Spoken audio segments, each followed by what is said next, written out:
Hello viewers, welcome back to my channel. இன்றைக்கி ஒரு சூப்பரான ப்ரொக்கோலி எக் ஃப்ரை பண்ணலாமா? அதுக்கு ஒரு ப்ரொக்கோலி எடுத்துகிட்டு நல்லா க்ளீன் பண்ணி எடுத்துக்கோங்க.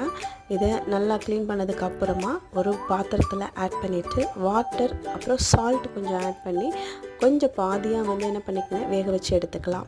இப்போ ஒரு பேனை அடுப்பில் வச்சு சூடானதுக்கப்புறம் கடுகு, சீரகம், சோம்பு இது மூணையும் ஆட் பண்ணி பொரிஞ்சதுக்கப்புறம் நம்ம வெட்டி வச்ச வெங்காயம், கறி லீஃப் ஆட் பண்ணி நல்லா வதக்கி விட்டுக்குங்க. இதுலேயே சில்லி பவுடரு, முருங்கைக்கீரை பவுடர், அப்புறம் கரம் மசாலா ஆட் பண்ணி நல்லா வதக்கி விட்டுக்குங்க. இந்த முருங்கைக்கீரை பவுடர் நானாக செஞ்சு எடுத்து வச்சுருக்கிறது. அடுத்ததான் நம்ம வேக வச்ச ப்ரொக்கோலி அதோடு ஆட் பண்ணிக்கிறோம். இந்த மசாலாவோட நல்லா சேர்த்து வதக்கி எடுத்துருங்க.